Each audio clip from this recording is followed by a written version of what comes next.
gardant, et je sais que vous en êtes un adepte et un praticien, de l'empathie médicale, ce qui aujourd'hui reste fondamental dans notre culture et dans notre pratique médicale, en France en tout cas, où la relation médecin-malade est fondée sur cette notion d'empathie. L'empathie et l'humanité en médecine sont fondamentales. La technique vient après. La technique est indispensable. Mais la relation entre un médecin et son patient, elle passe d'abord par une relation humaine. Alors il est vrai qu'il y a différents types de relations entre le médecin et le patient.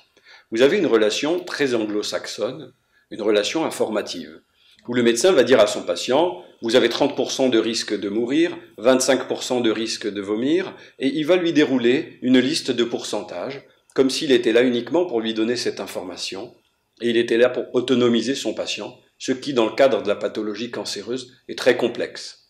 Vous avez à l'inverse des relations médecin-patient très autocratiques, très paternalistes, où le médecin va dire au patient, allez, je vous opère la semaine prochaine. Il ne va même pas lui dire de quoi. Il va prendre les décisions à la place du patient. Et le patient doit se soumettre à cette autorité médicale. Mais le patient d'aujourd'hui, à l'ère d'Internet, de Google, n'attend plus ça.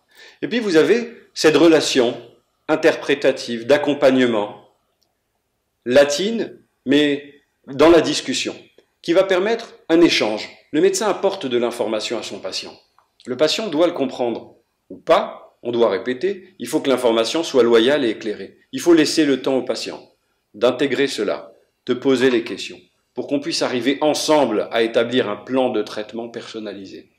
Donc le fondement de l'expertise médicale et de la personnalisation ne se situe pas uniquement dans la façon dont on va traiter biologiquement ou génétiquement l'analyse de la tumeur.